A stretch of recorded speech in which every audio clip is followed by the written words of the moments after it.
Lizel! Lizel, teka lang. Huwag ka kasi nang umalis. Maiintindihan ka naman ni na Mama at Papa eh. Lizel. Ano nangyayari?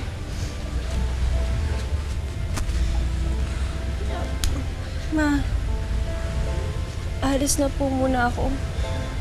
Ayoko maging pabigat sa inyo ni Papa eh.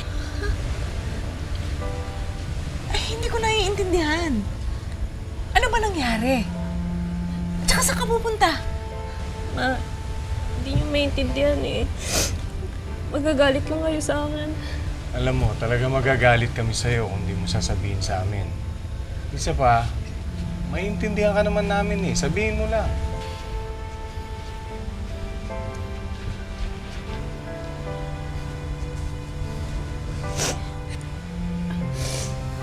Ma, Pa, buntis po ako.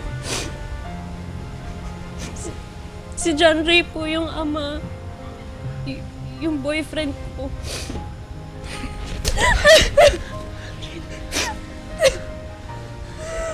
Pinag-aral ka namin. Nagpapakahirap kami. Pagkatapos ito pa igaganti mo sa amin.